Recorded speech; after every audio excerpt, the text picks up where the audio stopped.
రుణభారం సుదీర్ఘకాలం పెరుగుతున్న ప్రభుత్వ అప్పుల కాల పరిమితి తెలంగాణ వచ్చిన కొత్తలో 6 నుంచి 8 ఏళ్లు, ఇప్పుడు 19 ఏళ్లు. రుణం చెల్లింపు వ్యవధి పెరిగితే వడ్డీ శాతాల్లో కాస్త తగ్గుదల. అందుకే దీర్ఘకాలిక అప్పులు తీసుకుంటున్న రాష్ట్ర సర్కారులు రాబోయే ప్రభుత్వాలకు భారంగా మారనున్న రుణాలు. రాష్ట్ర ప్రభుత్వం బహిరంగ మార్కెట్లో తీసుకుంటున్న అప్పుల సగటు కాల పరిమితి నానాటికి పెరిగిపోతుంది. గతంలో సగటు కాల పరిమితి 10 నుంచి 12 ఏళ్ళు ఉండగా ఇప్పుడు అది 19 ఏళ్లకు పెరిగింది. ఫలితంగా కొత్తగా వచ్చే ప్రభుత్వాలపై ఆర్థిక భారం పడుతుంది. అప్పులకు అసలు వడ్డీలు చెల్లించలేక సంక్షేమ పథకాలకు నిధులను సర్దలేక సతమతమవుతున్నాయి. అధికారంలో ఉండే ఏ పార్టీ అయినా భవిష్యత్తు రుణభారం గురించి ఆలోచించడం లేదన్న ఆరోపణలున్నాయి. తాము గట్టెక్కితే చాలన్న ధోరణి అప్పులు చేస్తూ పోతున్నాయి. ఒక్క తెలంగాణలోనే కాదు, దాదాపు అన్ని రాష్ట్రాల్లో ఇదే పరిస్థితి. అందుకే అప్పుల విషయంలో కేంద్ర ప్రభుత్వం, భారతీయ రిజర్వ్ బ్యాంకుల రాష్ట్రాలను అప్రమత్తం చేస్తూనే ఉన్నాయి. చిన్నగా నేను దీన్ని పెద్దగా మాట్లాడాలనుకుంటున్నాను. ఒక కాంగ్రెస్ పార్టీ అనేటువంటిదే కాదు, గతంలో ఉన్న బీఆర్ఎస్ కావచ్చు, లేదంటే ప్రస్తుతం ఉన్నటువంటి బీజేపీ కావచ్చు, ఎప్పుడైతే వీళ్ళు అప్పు తీసుకుంటా ఉన్నారో ఈ అప్పుల భారం మనపైనే పడుతుంది. ఎందుకు పడుతుందని నేను చెప్తా చూడండి. ఒకటి, స్ట్రైట్గా మనం కట్టేటువంటి ట్యాక్సులు. రెండోది ఇండైరెక్ట్ ట్యాక్స్. ఇవన్నీ కడుతున్నది ఎవరయ్యా అంటే మనం స్ట్రైట్గా ఎక్కువ ట్యాక్స్ దేని మీద కడతా ఉన్నాం? ఫస్ట్ పెట్రోలు, దాని తర్వాత గ్యాస్, ఆ తర్వాత డీజిల్. ఇవి మన డైలీ జీవితంలో చాలా పెద్ద నిత్యావసరాల్లో ఈ 3 అంశాలు. సరే, దీంట్లో ప్రతి ఇంట్లో గ్యాస్ ఉంది, అయితే బైక్ ఉన్నవాడు పెట్రోల్ వాడుతున్నాడు, లేదంటే కారు ఉన్నటువంటి డీజిల్ వాడుతున్నారు. ఇవి తర్వాత మనం డైలీ తినేటువంటి ఆహార పదార్థాలు, ఉప్పులు, పప్పులు, రైసు, గోధుమలు లాంటివి.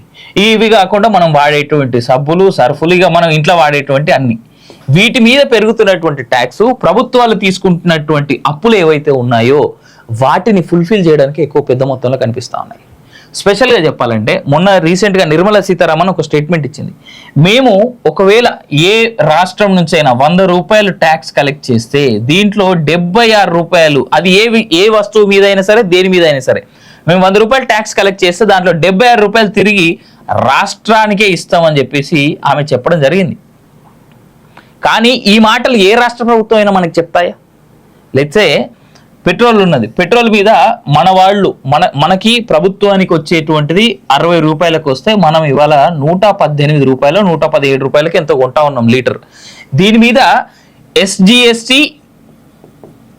తర్వాత CGST అంటే సెంట్రల్ ట్యాక్స్, స్టేట్ ట్యాక్స్ చొప్పున మనం మొత్తం కలిపి 40 రూపాయల పైచీలకు ట్యాక్స్ కడతా ఉన్నాం. దీంట్లో సెంట్రల్ గవర్నమెంట్ స్ట్రైట్గా తీసుకునేది 11 రూపాయలు అనుకుంటా, 11 రూపాయలు స్టేట్ CGSTలో పోతుంది. మిగిలినటువంటి 40 రూపాయలు అంటే మిగిలిన 29 రూపాయలు SGST అంటే స్టేట్ గవర్నమెంట్ ట్యాక్స్ కింద వసూలు చేస్తుంది.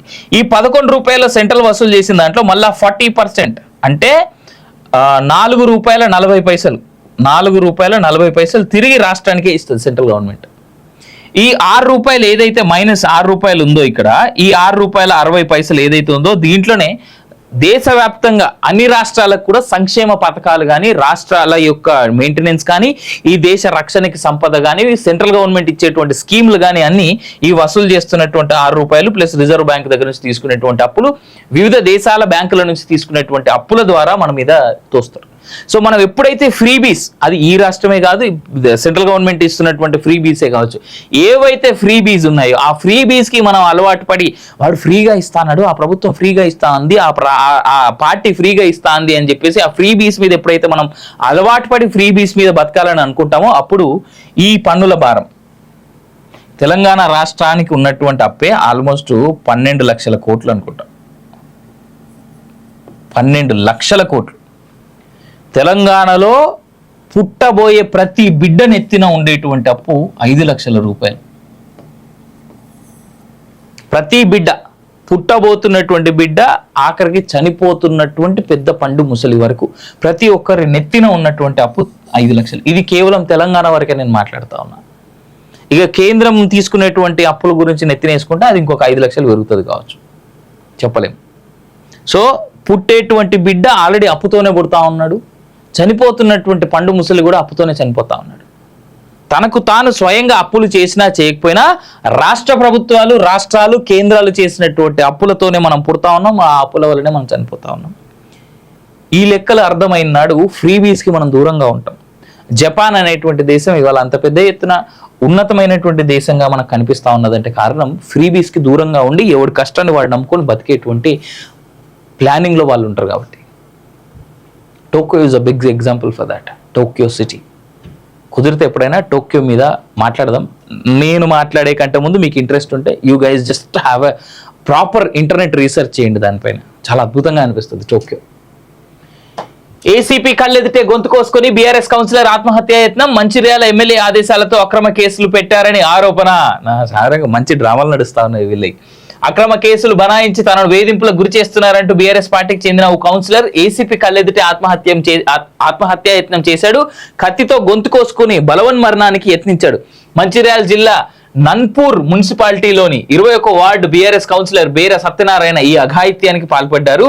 నన్పూర్ మున్సిపాలిటీ పరిధిలో తీగలపహాడ్ శివారు సర్వే నెంబర్ 14లో నాలా కబ్జా చేశారనే ఫిర్యాదులు రావడంతో ఆయన మీద కేసు పెట్టారంటూ చూస్తా ఉన్నాం. ఒక మాట చెప్పండి, ఇక్కడ ఒక్క బీఆర్ఎస్ అనేటువంటి మాట తీసేస్తాం, అంటే ఆయన ఏ పార్టీకి చెందినవాడు అనేటువంటిది తీసేస్తాం. అధికారంలో ఉన్న రోజులు కబ్జాలు తర్వాత ప్రజలను వేధింపులు చేయని నాయకులు ఉన్నారా ఈ దేశంలో? ఏ పార్టీ అయినా, బీజేపీ, బీఆర్ఎస్, కాంగ్రెస్, టీఎంసీ, పక్కన ఉన్నటువంటి DMK, AIADMK, TDP, YSRCP, Janasena, ఇక ఏ పేరు వస్తే ఆ పేరు, ఏ పార్టీ వస్తే ఆ పార్టీ.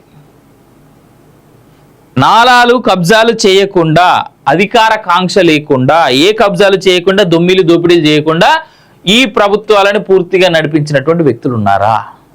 లేరు. అప్పుడు చేసిర్రు, ఇప్పుడు అనుభవిస్తూ ఉన్నారు. అంతకుమించి ఇంకేం కనబడతా ఉన్నది? ఏం లేదు.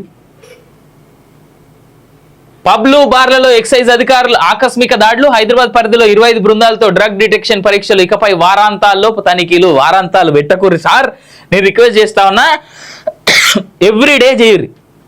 ఎవ్రీడే మీరు ఓన్లీ వీకెండ్ అని చెప్తే వీక్ డేస్ మొత్తం డ్రగ్స్ ఇక్స్ కొట్టుకుంటూ కూర్చుంటారు. నిన్న పోయిర్రు టీవీలో 2 పబ్బులల్లో నార్కోటిక్స్ వాళ్ళు ఆ డ్రగ్ టెస్ట్ చేస్తే 2 పబ్బులలో, ఆ పేర్లు బయటికి చెప్పలే కానీ 2 పబ్బులలో డ్రగ్స్కి సంబంధించినటువంటి ఆనవాళ్ళు దొరికినాయి. మా వాళ్ళకి ఎంత చెప్తా ఉన్నా కానీ అర్థం అవుతలేనట్టున్నది. నేను రిక్వెస్ట్ చేసేది ఏంటంటే రోజు అమ్మని చెప్తా పోలీసు వాళ్ళని, సార్ మీకు హ్యాపీగా మీ దగ్గర కార్లు ఉన్నాయి, బైకులు ఉన్నాయి, పోండి రోజు సాయంత్రం పూట. మీరు జర మీ పోలీస్ బట్టలలో కాకుండా ఇంటెలిజెన్స్ మీ టీం ఉంటుంది కదా, ఇంటెలిజెన్స్ టీం వల్ల పంపిరు సపరేక, వాళ్ళు సివిల్ డ్రెస్లలో పోతారు హ్యాపీగా. పట్టుకరండి, మీ దగ్గర ఫుల్ ఆధారాలు ఉన్నప్పుడేగా మీరు పోయేది. మీరు మొన్న కొత్త సైకిల్ కూడా కొన్నారు కదా, సైకిల్ వేసుకొని పోరు సపరేక. హెల్త్ మీరు కూడా ఫిట్ ఉంటారు. అమ్మ అంత్యక్రియలకు కూతురు భిక్షాటన. నిర్మల్ జిల్లాలో ఒంటరి మహిళ ఆత్మహత్య. అంతిమ సంస్కారాల నిర్వహణకు 11 ఏళ్ల కుమార్తె ప్రయాస. ఏబిఎన్ ఆంధ్రజ్యోతి కథనంతో పలువురి సాయం అంటూ చూస్తా ఉన్నాం. ఎంత అమానుషం అంటే, ఏబిఎన్ ఆంధ్రజ్యోతి కథనంతో పలువురు సాయం అంటూ చూస్తా ఉన్నాం కదా. ఏబిఎన్ వాళ్ళే ఎందుకు దగ్గరుండి చేయలేదు? తెలిసిన తర్వాత మనం కథనాలు ప్రచురించడమే కాదు, మీ వల్ల సాధ్యం అవుతుంది కదా, మీరు ఎందుకు చేయలేదు? చేసిన తర్వాత ఏబిఎన్ ఇలా చేసిందంటే అందరం మెచ్చుకునే వాళ్ళం కదా. హవెవర్, నేను పేరెంట్స్ని కానీ పిల్లల్ని కానీ రిక్వెస్ట్ చేసే ఏంటంటే, నిన్న ఎక్కడో ఒక వార్త చూసిన నేను, ఒక కుర్రోడు వాళ్ళ అమ్మ పూలు అమ్ముతుందంట ఎవ్రీడే. ఏదైనా పేపర్లో రాసిరో లేదో అని అయితే కనపడలేదు నాకు, కానీ ఆ తల్లి పూలు అమ్ముతుంది. వాడు 3 రోజులు అన్నం మానేసినందుకు ఆ తల్లి వాడికి ఐఫోన్ కొనిచ్చిందంట. పూలమ్మే తల్లి రోజుకు మహా అంటే 500-1000 రూపాయలు సంపాదిస్తుంది కావచ్చు. తన అన్ని ఖర్చులన్నీ పోను, ఆ ఇల్లు గడవడమే కష్టం. అలాంటి ఆవిడ అప్పు తెచ్చి ఆ పూల మీద పైసలన్నీ, వాడు 3 రోజులు అన్నం తినకుండా ఉన్నాడని చెప్పేసి ఐఫోన్ కొనిచ్చింది. నిన్ననే జరిగింది ఘటన. నిన్న ఎంత సిగ్గుమాలినతనంగా ఇది మనం చూడొచ్చు తెలుసా. అరే పేరెంట్స్ కనీసం 3 పూట్ల తిండి పెడతా ఉన్నారు, దానికి సంతోషించి కష్టపడి చదువుకొని మన కాళ్ళ మీద మనం నిలబడి మనం కొనుక్కోవాలి. నేను పేరెంట్స్ని కూడా చెప్పేటువంటి వార్నింగ్ ఒకటి ఉన్నది, ఏం తెలుసా, మీరు బాగా లాడ్ చూపిస్తూ ఉన్నారు. లాడ్ అంటే దాన్ని ఏమంటారు తెలుగులో? లాడ్ అనే పదం నాకు ప్రాపర్ పదం దొరుకుతలేదు తెలుగులో, కానీ చాలా ప్రేమ చూపెట్టి అలగగానే, పిల్లలు అలగగానే వాళ్ళకి ఏది పడుతుంది చేస్తూ ఉన్నారు. దయచేసి అది చేయకండి పేరెంట్స్. మీరు కూడా అలిగితే అలిగిరు, పక్కన పెట్టుర్రి, ఏమవుతుంది?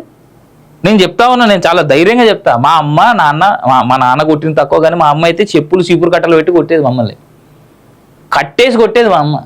మేబీ అందుకు మేము ఇట్లా తయారైనాం, ఉన్నాం ఇట్లా కరెక్ట్గా ఉన్నామంటే కారణం అదే. అలిగితే మా అమ్మ దవడపోను 2 వీకేది, 2 ఈ దవడలు 2 ఇంకా కదలకుండా అట్లనే ఉన్నాయంటే వాళ్ళు కొట్టిరు కాబట్టి అవి స్ట్రాంగ్ ఉంది. ఇప్పుడు పేరెంట్స్ గట్టిగా కొడితే మమ్మీ కొడుతుందని పోలీస్ స్టేషన్లకు ఎక్కుతున్నారు. ఇది ఇచ్చిన అలసి ఎవరు? కూర్చోబెట్టి చెప్పుర్రు, వినకపోతే కొట్టుర్రు. స్ట్రైట్ చేతులు ఎత్తి కొట్టకండి, పిల్లల్ని కొట్టాలి, కొట్టొద్దు అని చెప్పేసి ఆ పోలీసు వాళ్ళు చెప్తా ఉన్నారు. ఈ మధ్య చాలా చట్టాలు కూడా వస్తూ ఉన్నాయి. కొట్టాలి పిల్లల్ని, కొట్టొద్దు అనే మాట లేదు. కొట్టకపోతే ఈపులో ఉన్న ముళ్ళు వంగది, ఇరగది కూడా.